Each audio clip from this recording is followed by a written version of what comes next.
কোচবিহার শহরের কথা বলতে গেলে প্রথমেই যেটা মাথায় আসে কোচবিহার রাজবাড়ি। কোচ রাজবংশের রাজা মহারাজা নৃপেন্দ্র নারায়ণের আমলে 1887 সালে তৈরি এই কোচবিহার রাজবাড়ি। তারপরে যেটা মাথায় আসে সেটা হচ্ছে কোচবিহার শহরের একদম কেন্দ্রে অবস্থিত সুবিশাল পুকুর, যাকে আমরা সাগরদিঘি নামে চিনে থাকি। বিকেলের পরে সময় কাটানোর জন্য এক আদর্শ জায়গা এই সাগরদিঘি। এরপর আসে মদনমোহন বাড়ি। কোচবিহার রাস উৎসবে মদনমোহন বাড়ি কেমন আলোকসজ্জা সেজেছে সেটাই আজকের ব্লগে দেখাবো। চলুন আমরা শুরু করি।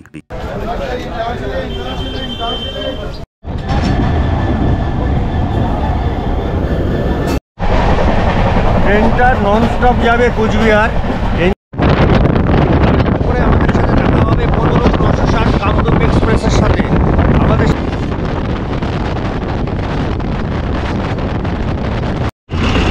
20 টাকা ভাড়া। এখান থেকে আমরা এখন নিউ কোচবিহার স্টেশন থেকে বেরিয়ে কোচবিহার বাস স্ট্যান্ড অবধি। এখানেই এত লোকের ভিড়, প্রচুর লোকের ভিড়। আর এই পার্কিং জোনটা রাজবাড়ির পাশেই। অবশেষে ঢুকতে পারলাম মদনমোহন বাড়ি।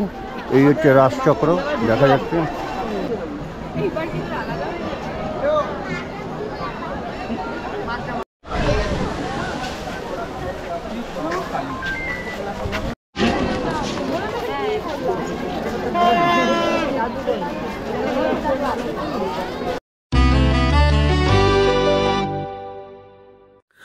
গত 13ই ডিসেম্বর আমরা প্ল্যান করলাম কোচবিহারে রাস উৎসব দেখতে যাব। তাই আমরা বেরিয়ে পড়লাম এনজেপির উদ্দেশ্যে ট্রেন ধরবো বলে। মোবাইল অ্যাপসে দেখে নিলাম কি ট্রেন আছে, তো দেখলাম আমাদের টাইমের সাথে মিলে যাচ্ছে। দুপুর 2টোর সময় পুরী থেকে কামাখ্যা এক্সপ্রেস ট্রেনটি। আমাদের কোচবিহার যাওয়ার ট্রেন এসে গেছে, পুরী কামাখ্যা এক্সপ্রেস 15639। এই ট্রেনে আমরা কোচবিহার যাব। লোকজন এখন সমুদ্র থেকে স্নান করে এখন কামাখ্যায় যাচ্ছে। আর আমরা কোচবিহারে নেমে যাব, রাসমেলা দেখতে যাচ্ছি। আজকে রাসমেলা দেখবো আমরা, আবার আজকে রাত্রেই ফিরে আসবো। এই হচ্ছে এনজেপি স্টেশন।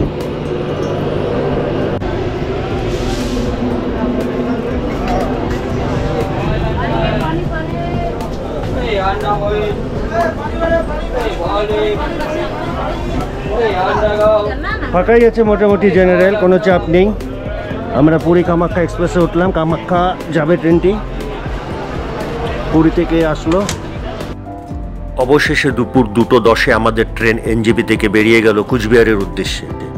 ওদিকে 1 নম্বর প্ল্যাটফর্মে দেখা মিলল বন্দে ভারত এক্সপ্রেসের। প্রতিবারের মতন এবারও আমার সাথে 2টো শাকচুন্নি রয়েছে। এই মুহূর্তে ক্রস করছি হলদিবাড়ি নিউ জলপাইগুড়ি লোকালের সাথে। ট্রেনটা নন স্টপ যাবে কোচবিহার। এনজেপি থেকে ছেড়ে একদম কোনো মিডিলে কোনো স্টপেজ নেই, ডাইরেক্ট কোচবিহারে গিয়ে থামবে। আমরা ভাগ্যবান যে এরকম একটা ট্রেন আমাদের টাইমিংয়ের সাথে মিলে গেছে। এই মুহূর্তে আমাদের পাশ দিয়ে বেরিয়ে যাচ্ছে বঙ্গাইগাঁও নিউ জলপাইগুড়ি প্যাসেঞ্জার ট্রেনটি। এটি একটি লম্বা রুটের প্যাসেঞ্জার ট্রেন। ট্রেনটি এনজেপি বঙ্গাইগাঁওয়ের মধ্যে প্রতিদিন যাতায়াত করে। ওয়াপ 7 নিয়ে তিস্তা তোরসা এক্সপ্রেস যাচ্ছে। এখানেও সিগন্যালে দাঁড়ালো তিস্তা তোরসা, কিন্তু আগে নিউ বঙ্গাইগাঁও প্যাসেঞ্জার ট্রেনটি গেল এনজেপির দিকে, তো এটা এখানে দাঁড়িয়ে পড়লো।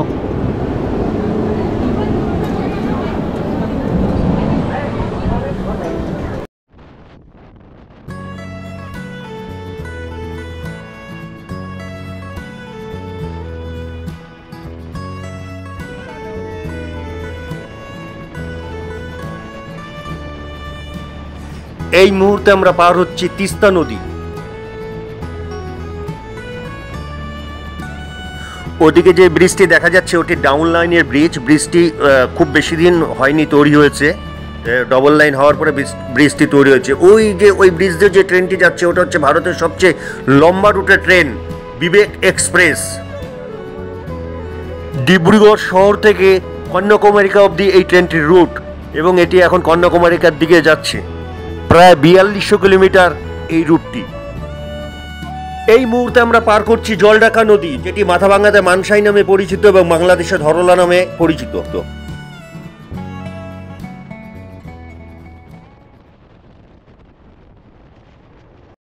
ট্রেনের গতিটি একবার দেখে নিন, কত কিলোমিটার স্পিডে চলছে।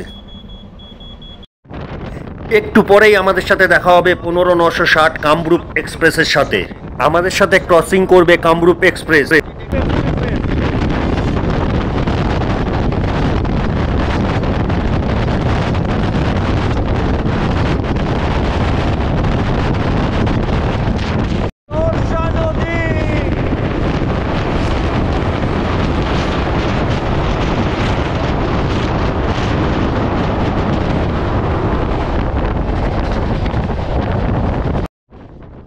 ওই দিকে দেখা যাচ্ছে 13148 কুচবিহার জেলার বামনহাট থেকে শিয়ালদাগামী উত্তরবঙ্গ এক্সপ্রেস।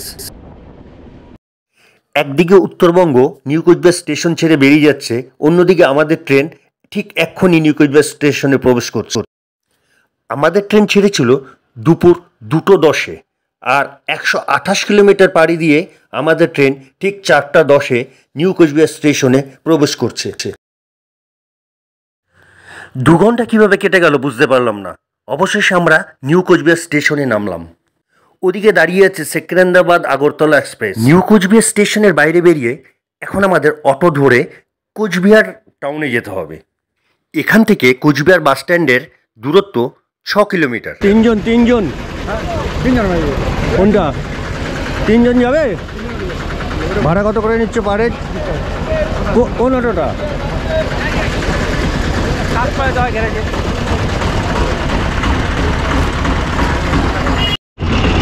20 টাকা ভাড়া। এখান থেকে আমরা এখন নিউ কোচবিহার স্টেশন থেকে বেরিয়ে কোচবিহার বাস স্ট্যান্ড অবধি যাব, তারপরে সেখান থেকে আমরা আবার টোটো করে রাসমেলায় যাব। চল ওটা যা ওরে,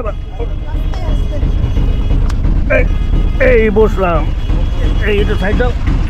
বাবা এত কষ্ট, ভাড়াটা একটু কম নিবা? বসতে পারলে বসুন, কোনো অসুবিধা নেই। 10 টাকা বেশি দেবো তার জন্য। তাহলে নাও প্যাসেঞ্জার নাও।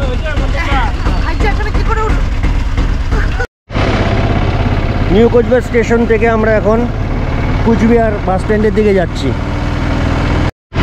কতজন অটোতে নিয়েছে দেখুন একবার। 1 2 3 4 5 6 7 8 9 10। বাপরে! কোচবিহার শহরে ঢোকার মুখে একটি নতুন প্রবেশদ্বার বানানো হয়েছে।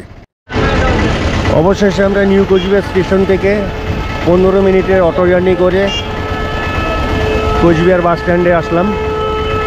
এবার এখান থেকে আমরা রাসমেলা যাব, দেখা যাক কীভাবে যাওয়া যেতে পারে। যারা রাসমেলায় 4 হুইলার নিয়ে আসবেন তাদের পার্কিং জোন, এটা 4 হুইলারের পার্কিং জোন না? হ্যাঁ, এই যে এখানে আপনারা গাড়ি রাখতে পারবেন 4 হুইলার নিয়ে আসলে বাইরে থেকে। এখানেই এত লোকের ভিড়, প্রচুর লোকের ভিড়। আর এই পার্কিং জোনটা রাজবাড়ির পাশেই, পার্কিং জোনটা কোচবিহার রাজবাড়ির পাশেই। এই হচ্ছে কোচবিহার রাজবাড়ি।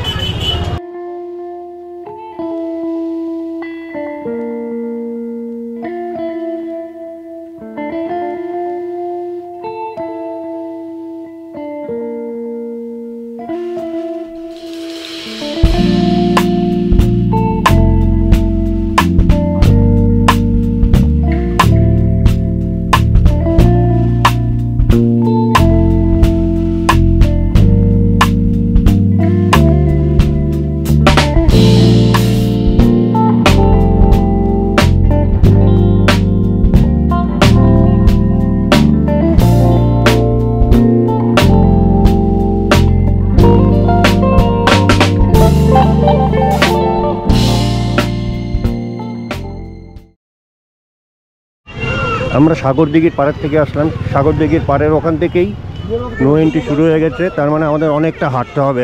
আমরা এখন মদন মোহন বাড়ির দিকে যাচ্ছি। এই মুহূর্তে আমরা মদন মোহন বাড়ির সামনে চলে এসেছি, পামতলা। লোকের ভিড় দেখুন।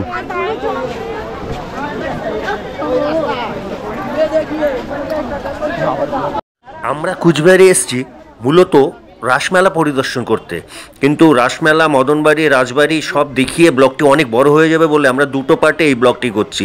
প্রথম পার্টে আপনাদের আজকে দেখাচ্ছি কুচবিহার শহরে আমরা শিলিগুড়ি থেকে কীভাবে আসলাম এবং রাস উৎসব উপলক্ষে মদনবাড়ি কীভাবে আলোকসজ্জা সেজেছে সেটা দেখাচ্ছি। এই মুহূর্তে দেখতে পাচ্ছেন বৈরাগী দিঘি, এটি ঠিক মদনমোহন বাড়ির অপোজিটেই এই বৈরাগী দিঘি। এই হচ্ছে কুচবিহারের বিখ্যাত মদনমোহন বাড়ি। এখন আমাদের এই মদনমোহন বাড়িতে ঢুকতে গেলে আমাদের লাইন যেতে হবে এবং লাইনটি মানে বিশাল আকার একটা লাইন। তাও দেখা যাক, এসছি যখন এত দূর, মদনমোহন বাড়ি তো দেখেই যাবো আর আপনাদেরও দেখাবো। লাইন তো দেওয়া হয়ে গেল, কিন্তু কখন ঢুকবো বুঝতে পারছি না।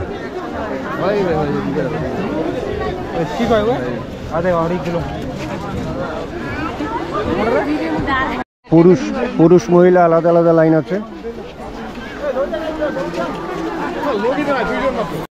অবশেষে ঢুকতে পারলাম মদনবাড়িতে, মদনমোহন বাড়ি।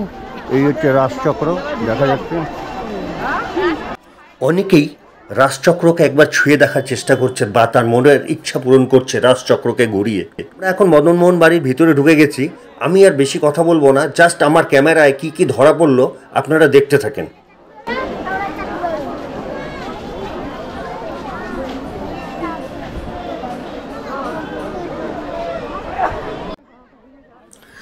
ভালো করে লক্ষ্য করলে দেখতে পাবেন মদনমোহন বাড়ির আলোকসজ্জাটা কিভাবে চেঞ্জ হচ্ছে, অর্থাৎ একটি কালার থেকে আরেকটি কালারে কিভাবে পরিবর্তন হচ্ছে। কি অপূর্ব লাগছে দেখতে। কি আপনাদের ভালো লাগছে না দেখতে?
যতটা পারলাম দেখালাম মদনমোহন বাড়ির আলোকসজ্জা, অর্থাৎ রাস উৎসবে মদনমোহন বাড়ি কেমনভাবে সেজেছে।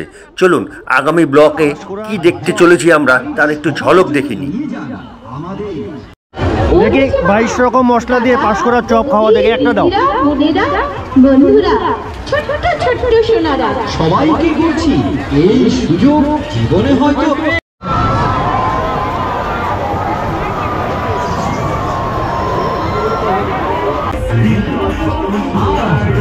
এটা বানালো এখন।